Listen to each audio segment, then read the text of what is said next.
All right. Hey, everybody. I know it's been a little while, but welcome back to the BAN-KAST channel. We got something really special today. I woke up a little while ago, and the first thing I saw was a new Bleach trailer for the second part of the 1,000-Year Blood War arc. It's going to be officially called The Separation.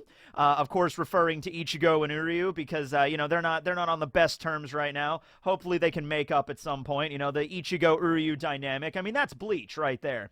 The new part is going to be streaming July 8th, 2023. I saw a couple of different dates for when the second part was going to begin streaming, but now we have a definitive one, July 8th, 2023. This is a battle between the Soul Reapers and the Quincy's. What side are you on? What side are you throwing in? You know, I really like the color blue, and the Quincy's are all about the color blue, as we're going to see here in this trailer. Everything's kind of blue. So, I think I'm going to go with the Quincy's. Who knows? Kubo might have changed a lot of things in the final part of this series. Maybe he always intended the Quincy's to win. Like, Ichigo dies and Uryu becomes the new main character. I mean, yeah, sure, why not? All right, so here we go. Bleach, 1,000-Year Blood War arc. And it begins, so we left off right at the tail end of Volume 61, where I think it was Chapter 542. That's the one where Ichigo gets his duels on Pakutos, his duels on Getsus. But at the end of that chapter, we also had a scene where Uryu is kind of presented before all of the Sternritter at the Silburn, and he's just kind of like, oh yes, this is Uryu Ishida, my successor. And Uryu walks out, and all of the Sternritter are like, what? That doesn't make any sense. This random guy is the new successor, right?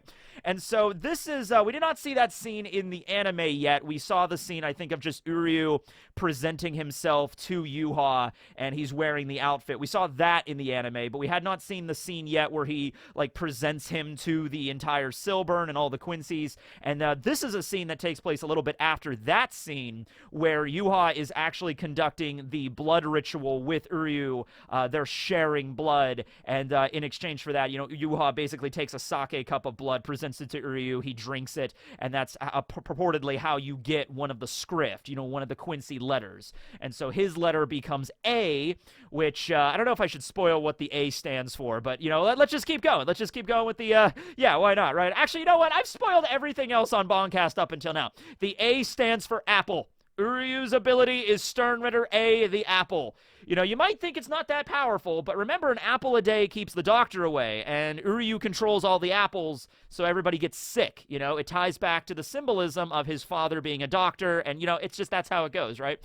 So anyway, yeah, we see this really cool scene here where Yuha is appointing him his successor. And this epic scene right here, this shot. This is the shot directly from the manga where he's presenting him to the entire Silburn there. So we're going to see probably the first episode of this new part is going to be all about the Sternritter in the Silburn. So the separation right there. There's Basby, of course. So, yeah, we kind of take 2 chapters in the manga to kind of really focus on the Sternritters and the various groups that they're part in, and, which ones they're kind of allied with and which ones they don't really like all too much. Basby is, of course, a prime figure here. He is one of the main characters of the Sternritter. He's a loose cannon that doesn't play by the rules, as it were. There's Bambietta, who's going to be another very prominent Sternritter in the upcoming scene. We're going to get a lot of fights between the captains and the Sternritters here. Notably, Basby fighting against Toshiro and Rangiku, and then Bambietta is going to actually... Well, okay, so in the manga, Bambi fights against Shinji and Sajin, and then it just becomes Sajin versus Bambi, but we're actually going to get something really cool with Shinji later on in this trailer, so... I think that scene's still going to happen between Shinji and Bambi kind of having their back and forth before Sajin shows up. But then I think there's going to be another battle that's specifically going to be all about Shinji. Because remember, Kubo did say there is a fight coming up in this next part that he really wanted to include in the manga, but he just didn't have time or didn't have the place to put it. And for that reason, Shinji didn't really do much throughout the entirety of the 1,000-Year Blood War arc. Not really. But probably the most notable thing thing that Shinji did in the manga was when he did show up against Bambi, used Sakanade to kind of flip around her senses a little bit, and then after that, Sajin just kind of took it from there. So it is pretty much confirmed, I think, through this trailer that the fight that Kubo was referring to was Shinji's fight, and that's great. A lot of people already assume that, because if you're going to pick any captain that really didn't have a chance to shine during this arc, yeah, it's definitely Shinji. I mean, there's a few other candidates, but it's Shinji, right? So we get introduced here to the, I referred to them back in the day as the Sternritter clique. They're just a little clique of the Sternritter ladies, okay? So starting from the back here, way in the back next to the pillar, kind of all somber and serious, we have Sternritter E, the Explode, Bambietta Basterbine. And then we have Best Girl in the entire Sternritter. Best Girl, really, I think, as a contender in all of Bleach. We have Sternritter P, the Power, Meninas McAllen. Then we have Sternritter Z, the Zombie, Giselle Guel. And then we have Sternritter T, the Thunderbolt, Candice Catnip. And then finally in the foreground, we have Sternritter G, the Glutton, Liltato Lampert. And so these Sternritter ladies, they all kind of hang out and they all kind of work together throughout the arc, so pay attention to them. Bambi kind of goes off and does her own thing, and then, well, stuff happens with her, and then she joins the clique again, but maybe not necessarily in the way that you're thinking. Once again, I'm flipping back and forth between, like, hey, you guys have never seen what's coming up with Bleach, so you have no idea what I'm referring to. And then I'm switching it up with, like, oh, okay, I'm just gonna spoil all of it. So, I don't know, I'm like in this weird mix right now, okay? But no, yeah, so, Bambi dies, it becomes a zombie. There you go. That's how it goes, right? So, yeah, you know, we focused a lot on, the Sternritter clique, I think a decent amount, at least in the manga. There's definitely room for a lot more explanation. I'd say notably with Meninas, like, her whole thing was she's the power, so she can turn into a muscle waifu. She shows up, she fights a little bit against Ichigo, and then gets knocked down. Later, Pepe Wakabrata shows up and manipulates her with the love power, and then Liltato takes her out, Meninas. Candice gets, like, one shot off screen by Byakuya, I think.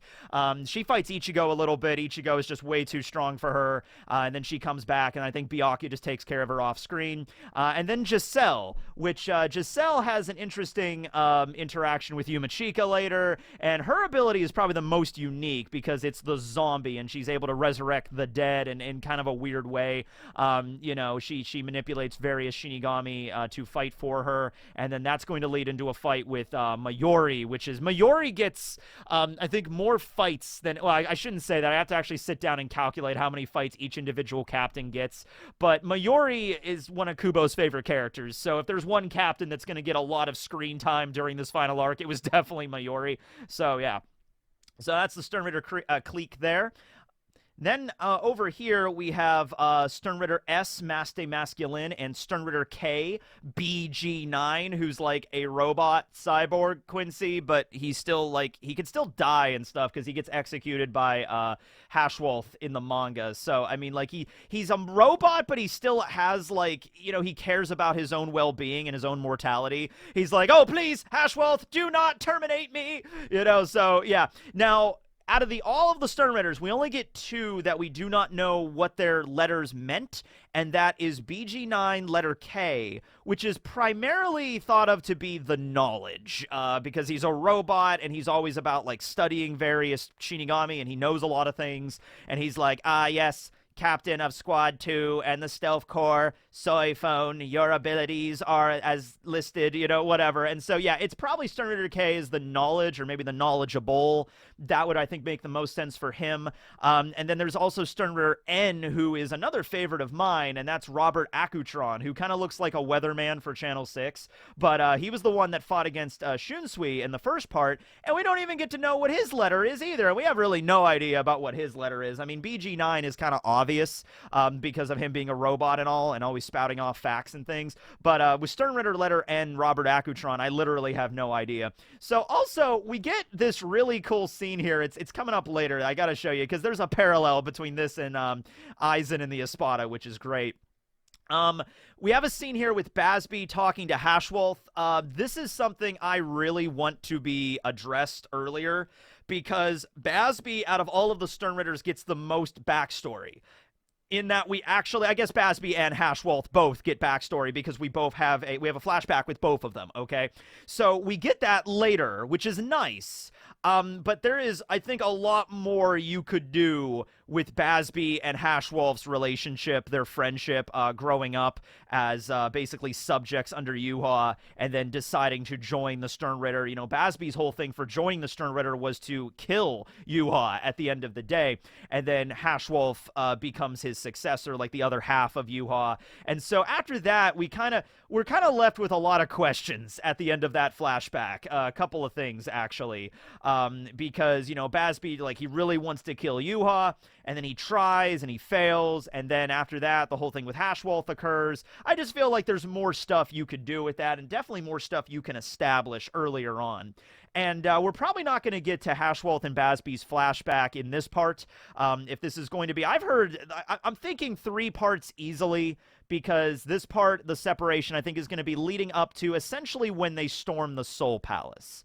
So we're probably talking about this part from 542 all the way up to around chapter 600. We're probably going to, I think, end this part right before the battles with the Squad Zero begins. Because I think starting off part 3 with the fights with the Zero Squad would probably be the best way to really hype that up. I feel like you could probably just go to the end of it with that, from like chapter 600 all the way end to like 660, 686, sorry, was the last chapters. Although, yeah, I mean, like, you could split them up. Yeah, that's totally feasible too.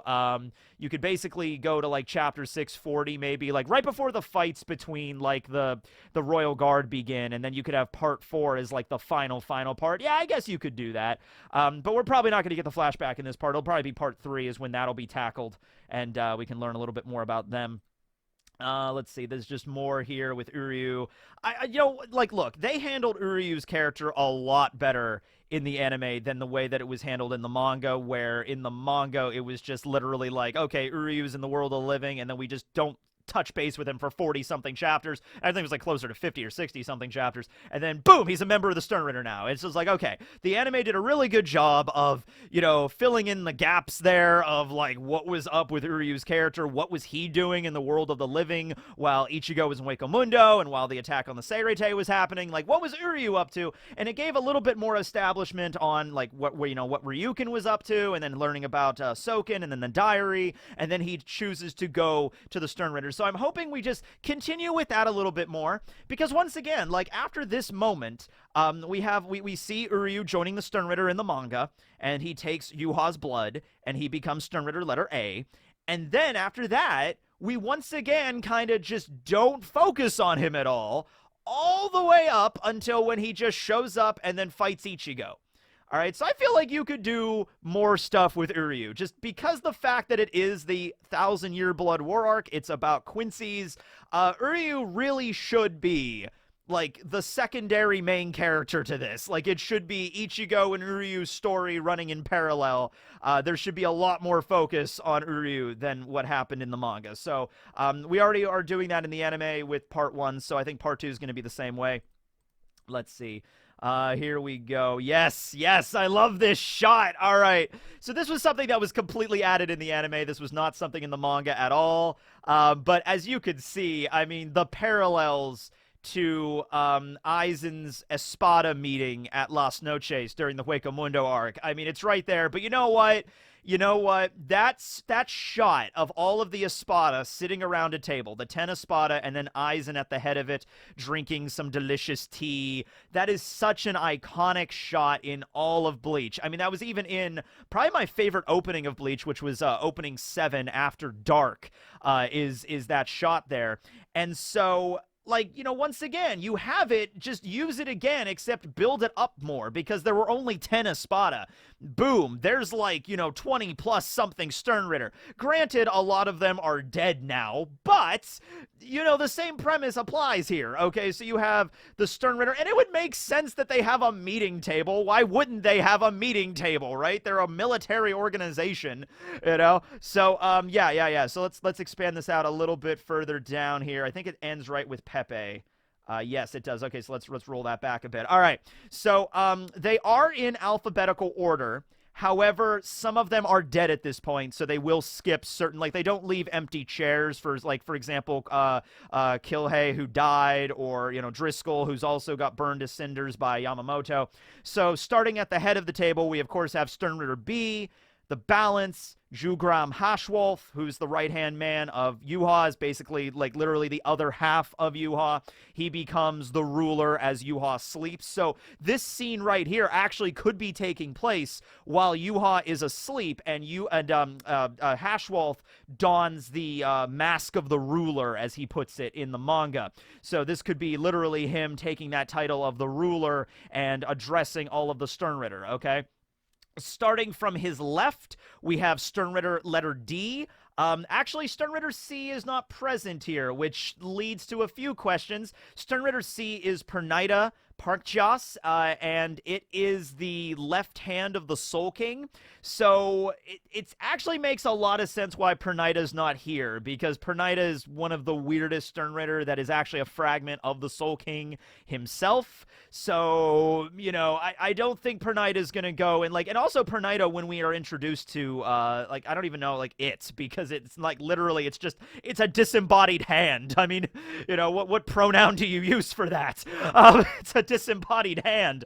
But anyway, Pernida, when we meet Pernida, it doesn't really speak very well. It's kind of like through the fight with Mayuri that it begins to develop like vocabulary and, like, proper syntax and grammar and stuff. But at the beginning, it literally is just like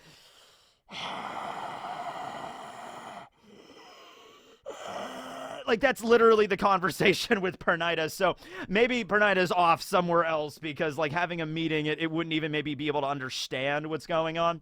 But starting from the left, we have Sternritter letter D, the death-dealing Askin Naklevar, who is my favorite of the Sternritters. Askin is absolutely insane. Love him, and it's going to be a while until we get more Askin. Actually, Askin does have an interaction with Mayuri here.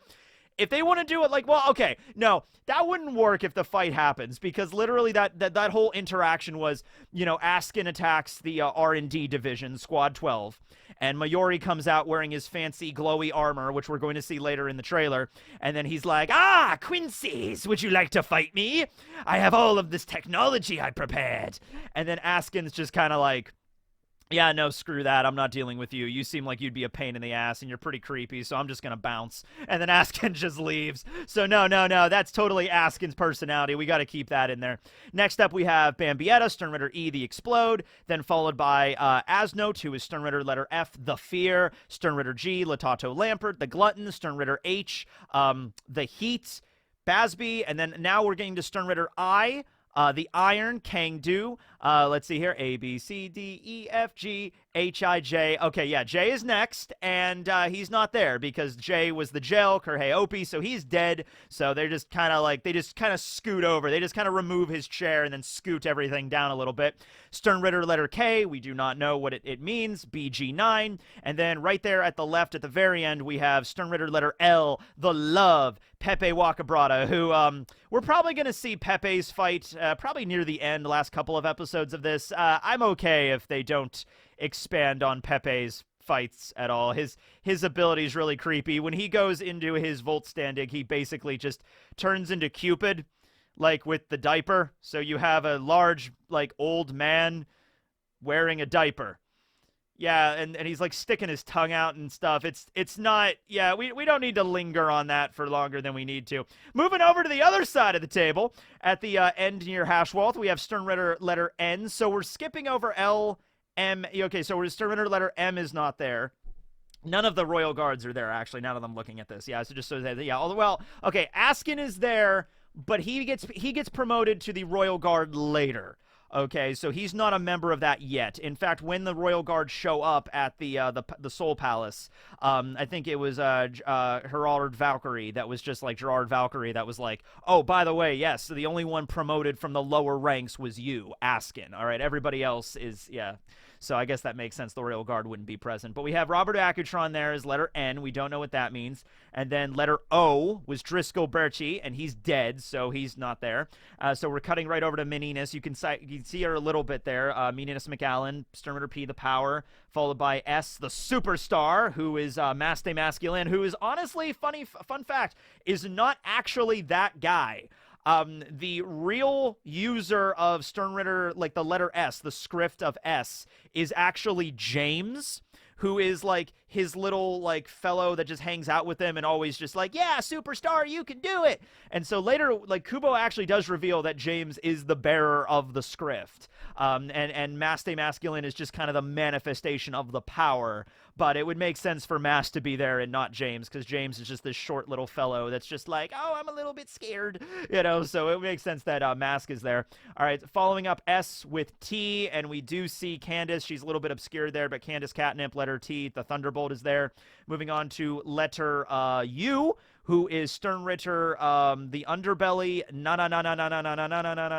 Najakoop. He's there. And then we have Sternritter, letter V, one of my favorite characters, clearly, and that is Gremy Tomei. Oh, I'm butchering these names probably. Somebody out there's watching this right now and is probably like, yes, you are, Tekking. Yes, you are. Okay.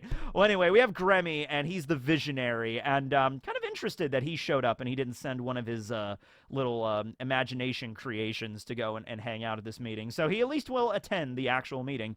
Although his body itself is actually a manifestation of his power, because Gremy himself, his true body, is just a brain in a jar. I feel like that could probably be expanded upon a little bit. He's a brain in a jar. Okay. Then we have Sternritter letter W, the Wind, and that is Nyanzel Weisel. And he does not really do much. So the fact that he's showing up right here, I think he fought against Uketake in the first invasion. Like, the back part of his body was shown because he has, like, long, scruffy hair. So I think it was him that fought against Uketake, but we didn't see that in the manga or in the anime. And he doesn't do much else until we get to the Soul Palace when he fights against Shutara. So yeah, we could probably showcase a couple more things with Nyanzel. I mean, his ability is kind of neat. He can, like, bend things to his will, like, even things that can't bend, he can bend things around him and stuff. Like, so you send, like, a laser beam at him, he can, like, bend the laser beam so it goes around him. It's kind of a useful ability, sure. It's kind of more like a stand ability from JoJo's a little bit. So, yeah, we go from V to W. Sternritter X is a Royal Guard, Leobero, the X-axis, he's not here. And then Sternritter's Y are Lloyd and Royd Lloyd, and they are both dead. So it would make sense they would just skip right to Giselle Guel, Sternritter Z, the zombie. So there you go. There's the Sternritter. I really love this shot. Like I said, not in the manga, but I am definitely glad they included it here. And then there's just Hashwolf looking boss. Okay, so now we're cutting back to the Seirete a little bit here, and this is when the invasion occurs, and that's an awesome shot. So in the manga, there's like no background here at all, really. It's just pretty much a plain white page with the Seirete, and then you just see the shadow covering the Seki barrier, and then warping the entire Seirete into what I called is the combination, the portmanteau of the Vandenreich and the Seirete. It becomes the Vandente. And I really love this shot, though, because they added a sky background. They added kind of like the grass of the Rukon district. So it kind of gives you like... It gives you, like, a neat little perspective you don't see a lot in Bleach of, like, what the Seirete looks like from at a distance. You know, like, if you were in, like, District 10 of the Rukongai, like, kind of, like, a couple miles away from the wall, this is what you would see. And that's actually kind of neat looking. So I welcome that as well. Here's Ichibe Hyosubi, who is the eyeball monk. This is during when he is training with Renji and Rukia in his little palace, in his domain. So we didn't really get any shots of the Zero Squad doing really badass stuff, so that's why I'm assuming we're probably not going to get, yeah, their fights quite yet. There's Ichigo, of course. Ichigo's been training, and oh, this shot. Look at this shot, guys. Get ready for this shot. Oh, yeah, there you go. There you go. I don't know what kind of muscles those are, you know, but his back muscles... Are they like the Trapsiuses or whatever? I don't know what they are, man, but I gotta tell you. Yeah. Oh, and then yeah, they are sure to come again in the near future. Well, there's Ichigo's back.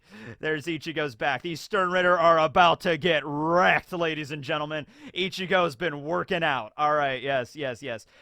We only get to see a very brief moment of Ichigo when we cut back to the anime in the first episode. We'll probably just see this scene right here. A lot of this stuff is from the first episode, I would reckon.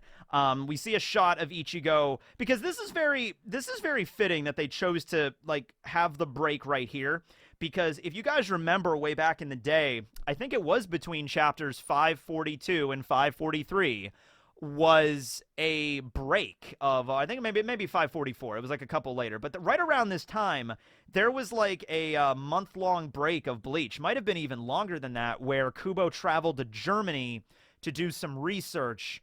And in the meantime, there was a thing called the Dagger, which was like a little kind of like little news bulletins about Bleach to kind of just like recap everything and make sure you don't forget about what's happening in the plot. I think it was over a month though, because I remember that break lasting like probably like 5 or 6 weeks at least. And then they come back, and I remember when the manga resumed, this was the shot it resumed with. It was a color page spread of Ichigo approaching his new swords in the sanctum, picking them up, and then we just see a shot of Ichigo, and then that's the last time we see him for a little while until he shows back up, I think, in chapter 555, because it's, you know, Ichigo's name, Ichigo 5, and so everybody thought when you get to chapter 555, there's going to be, like, you know, like something involving Ichigo there. So there's Ichigo there, and then we're getting into the Vandente, where it looks like also the sky is going to be permanently red, which I'm not sure how I feel about that yet. I'm not sure how I feel about that completely yet. I got to be honest with you. It's probably going to be fine, but just like the fact that, like, let's say the whole entire arc is just going to have the red sky, I think it'll work. I think it'll be fine. If they might utilize it some clever ways too. Like, it also makes sense. Like, the shadows are covering, because I always envision, just because the shadows are covering the Seirete, the sky was always perpetually black, like in the manga, right? Like, that's how I just assumed it. But if the sky is just going to be perpetually red, I guess we'll see how that goes there. Yeah. Let's see. We got Uryu there. Yuha, just this is intersplicing just scenes. You know, there's goes Yuha and Uryu and Hashwolf. So there's a little bit of animosity between Hashwolf and Uryu, because Hashwolf was kind of like, I was Yuha's right-hand man, and now you're the successor? I don't trust you. But he can't act that way because Hashwolf is very, like, stoic and very respectful and loyal to Yuha. So you had the scene where he goes and talks to, like, his attendant, girlfriend, fiance, I don't know, there's, like, a female Stern Ritter that he's, like, in his quarters, so whatever, and he's talking to her, and she's like, are you okay with this, Master Hashwolf? You know, because of what happens, you know, you were supposed to be the successor, and now it's this other guy that we don't even know. And Hashwolf is like, it is the will of Yuha, therefore I have no cause to speak. You know, it is his will. But there's definitely some animosity there between the two, and they end up fighting near the end. It's like Taito Kubo, there's the credits there. Oh, we got shots of, yes, Chad and Orihime. So there's some brief shots where we're probably not going to get a lot of them, although they might show back up at the very end of this part. I think that'll probably be covered. Chapter 587, when Orihime was at the end of 586 into 587, when Orihime and Chad arrive from Huecomundo. There's a couple of shots where they're training in that realm. So you see them kind of goofing off there. You see Pesce and Dondochaka and Nell goofing off over there. That's probably Grimjow, actually. I don't think that's Chad. That looks more like Grimjow, honestly. So they're training in Huecomundo here. And there's like very brief shots where Orihime is traveling to these ruins in the middle of Huecomundo, and then everybody's kind of gathered there, and Urahara's there, and Chad is there, and then they're going to train to get stronger.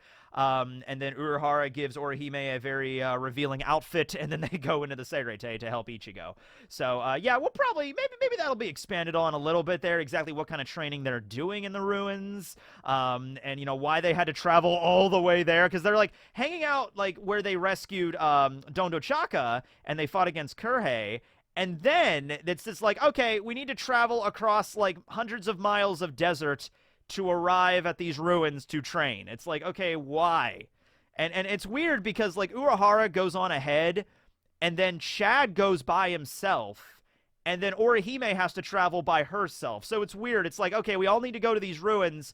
Uehara goes on ahead. Chad takes a different route. Orihime goes this way. And it's like, why are you splitting up? Why aren't you all traveling? Like, okay, if you have to go to these ruins in the middle of Hueco Mundo, why don't you all travel together? I mean, or unless that was part of the training. You know, Orohara's like, you know, oh, you have to meet up at the ruins. Here's where they are. Here's a map. You should travel on your own individually, though, so you can get stronger, because by the time you arrive there, we're going to be getting some real training in, so might as well might as well train up while you're traveling. And so Orihime and Chad do that. And it's like, okay, cool. Let's see here. Oh, here's the scene inside of the lab when all of the Seirete, everything just goes to shit, and it's like, oh no, we're losing everything. It's like the entire Seirete is being taken over by some kind of shadow dimension. So that's really cool. There's Uehara right there. Actually, is this during?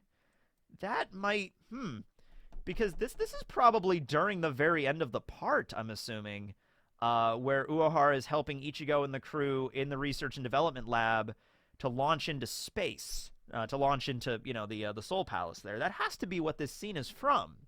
Because the only other time Uehara shows up in this part, I think, is... Does he show up at the ruins? He might, but that's in Hueco Mundo. This is very clearly inside of Mayori's lab.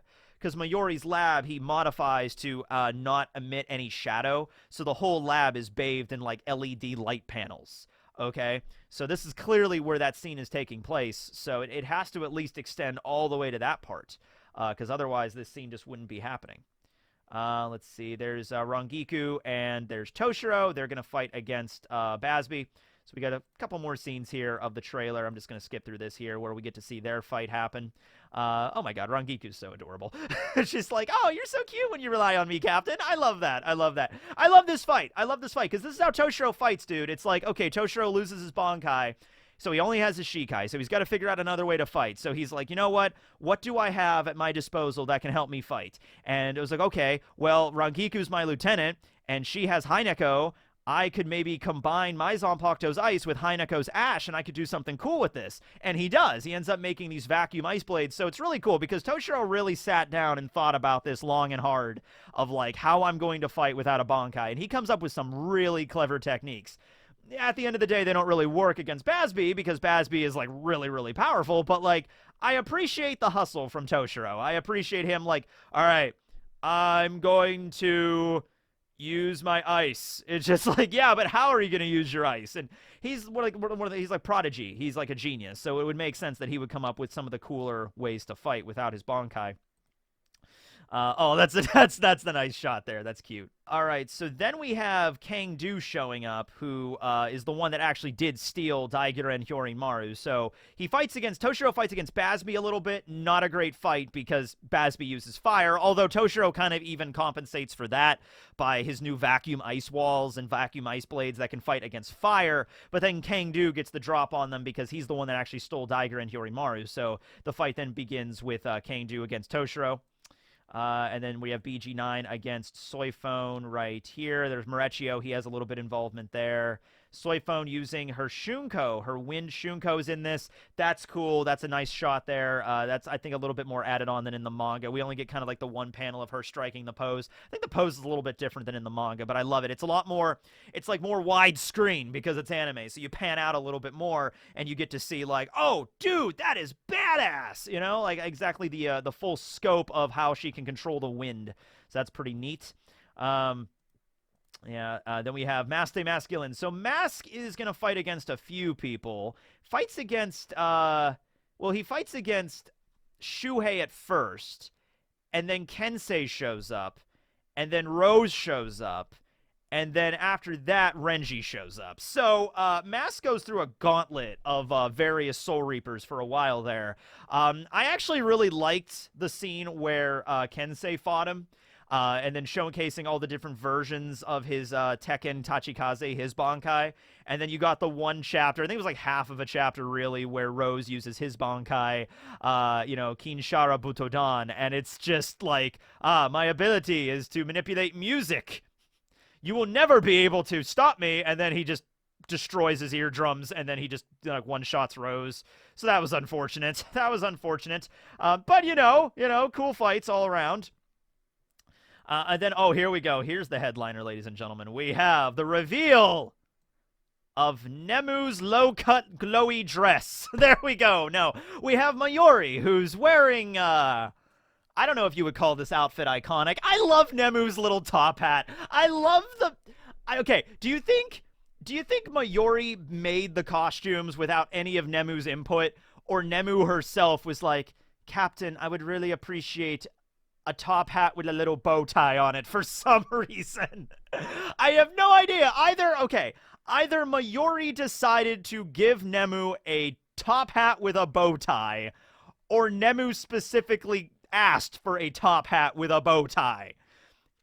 Either of those are hilarious. I just want to, like, why, though? Why specifically?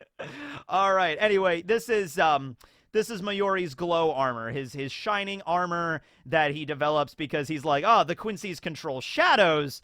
I'm just going to become a glowy armor guy, and that way I can't be affected by shadows.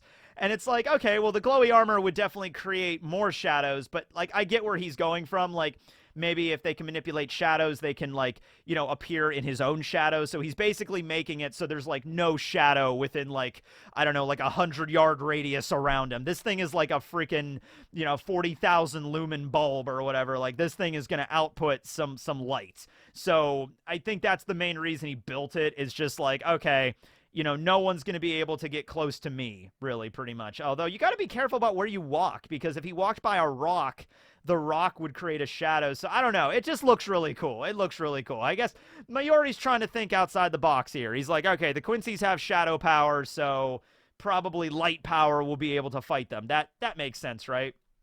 And I love the line here. I actually don't mind this absurdity. All right. Yeah, there's Mayuri there. He wears this outfit for a good solid chunk of the arc too. I love the they have some texture to the armor as well. It's like it's a bunch of little like LED bulbs or something. That's actually really cool. And there's Askin. Woo! And Askin's like, "Yeah, I'm not dealing with you.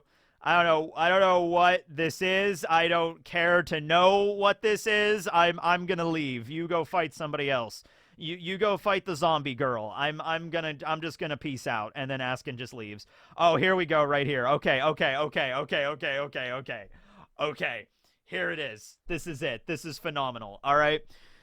Shinji Hirako facing down against an entire army of the Soldat as a bunch of dead Shinigami are lying at his feet. So, if anybody is aware of what Shinji's Bankai does, his Sakanade's Bankai form does, this is the ideal situation to activate his Bankai. The ideal situation. So Shinji's Bankai is the ability to...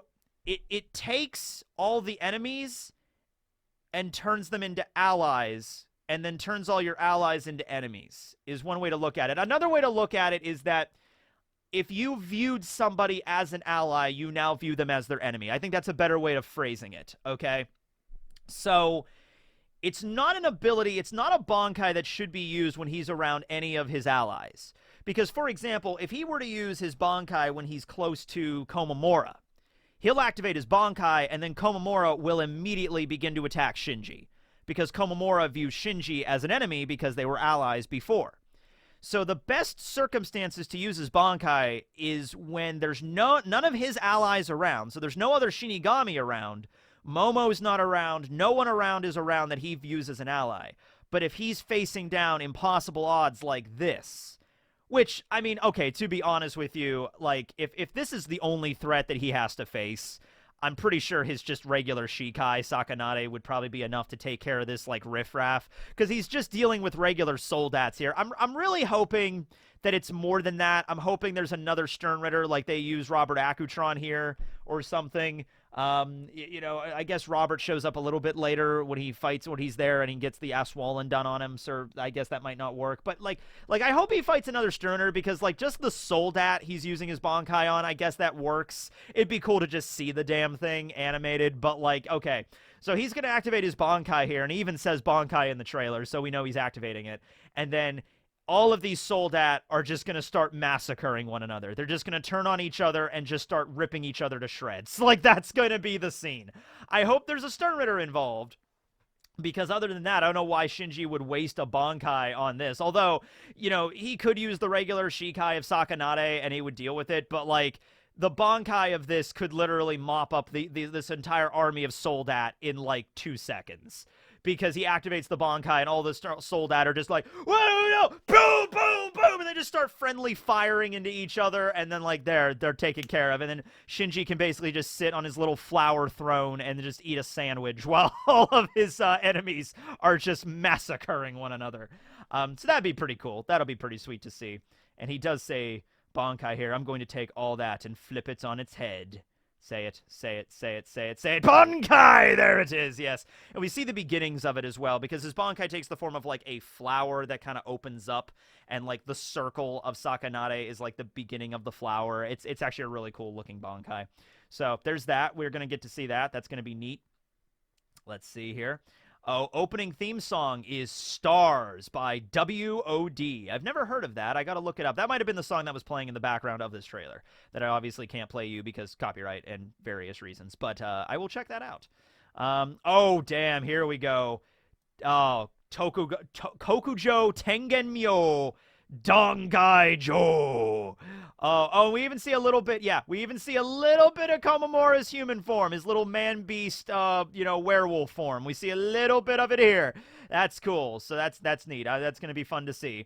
And then there's Kensei. Oh, do we see a little bit more of Dongaijo? A little bit more of it. We see the back. I think we see the front of it in a second here. There's Kensei. There's Rose, Kensei, and then Bambi's Voltstandig. Let's see here. There's the Sternritter clique over Bambi's corpse. There's Shunsui. Oh, this is the scene when Hashwolf goes to the 1st Division barracks to deal with Shunsui, and Nanao is there, and like for a good few chapters, Nanao just kind of makes a barrier.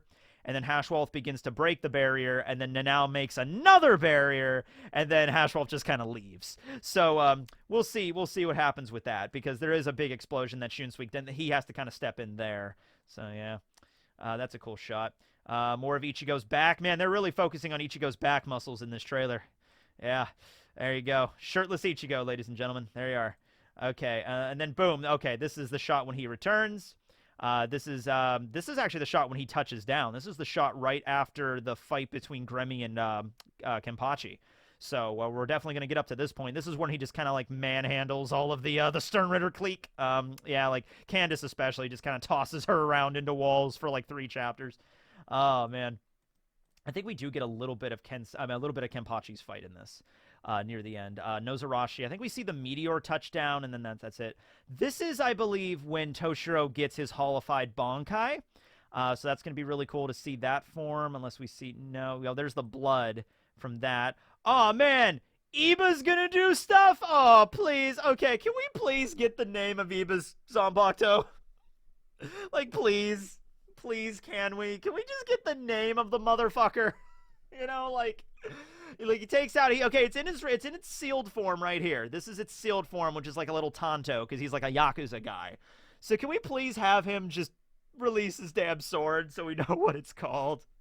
One of the greatest mysteries of Bleach. What's the name of Iba's Zanbakuto? Damn you.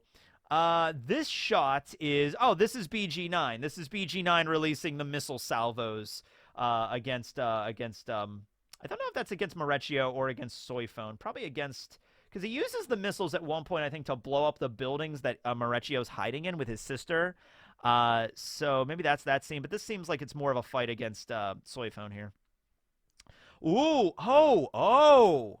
Oh, okay, no. This isn't... Okay, I was thinking of a scene that was going to happen later. Okay.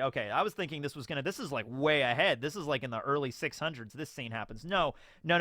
This is a very brief scene in the manga where you have Kione and Sentaro that are like, hey, where's Captain Ukitake at? Because they look out and they see the Seirete taken over by the Vandenreich, and they're like, where's Captain Ukitake? And then they're like, he's still in the temple praying.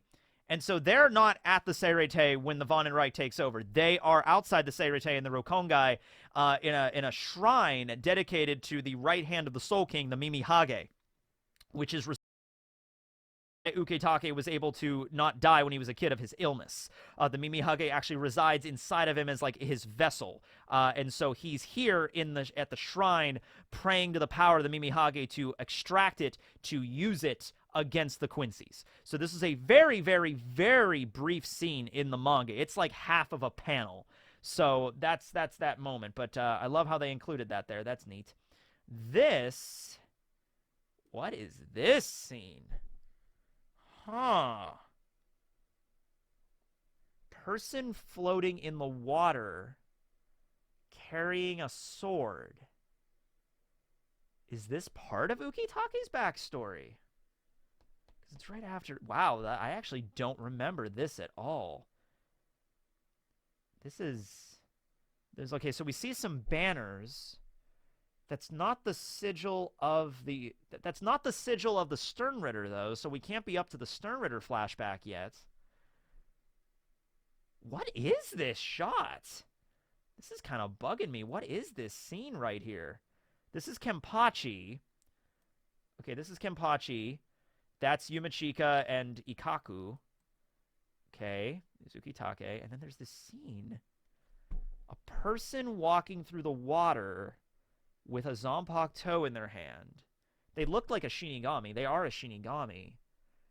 And then the various, like, they looked like either banners or arrows. They're either banners with that sigil, or they look like arrows that are like, you know, like that's the tail end of the feather of the arrow that's being sent down. What is this shot? I feel like an idiot. Was this in the manga? If this was in the manga, somebody please tell me what chapter and what page this was on. And who this relates to. Maybe something with the Shihoin clan? Kuchiki clan? I'm getting kind of royalty vibes from it for some reason. I have no idea what this is from. This is weird. This might be a new edition. I hesitate to say it's a new edition because... You know, my memory is not perfect, you know, so it possibly did show up in the manga in a very, very brief scene, and I just don't remember this. But, like, this is bugging me. I don't remember this at all. This shot is, this shot I know. This is when, this is actually from the chapter called Desperate Lights, when obviously all of the Sternritter go into their Voltstandig forms. I love how they gave the different Voltstandigs different colors, though, to distinguish them from each other, because I think originally they're supposed to be all blue, and it's like, that's fine, but like giving them each different colors, like Basby's Voltstandig being red, like his wings and halo being red, that just makes sense. You know what I mean? Candace's being yellow because she's the Thunderbolt, that just makes sense. So just roll with that, absolutely. We can go with that. And then more shirtless Ichigo, and then boom, 1,000-Year Blood War arc coming July 8th. And so that's the end. I think there's another shot here at the end. Now there's just a poem here at the end. I heed destiny, my heart, a bow at full draw. And then that's it. But yeah, this scene right here, this is the one scene in the whole... I didn't even notice this the first time I watched this. I have no idea what this is from. I'm thinking here... Oh, could this be... Holy shit, could this be related to the Soul King in some way? Oh boy, because we know about the Soul King's backstory from Can't Fear Your Own World. Maybe? Could be. I don't know. My first instinct is it's something relating to one of the noble houses, Shihoin or Kuchiki, or it's something relating to Ukitake. But I don't...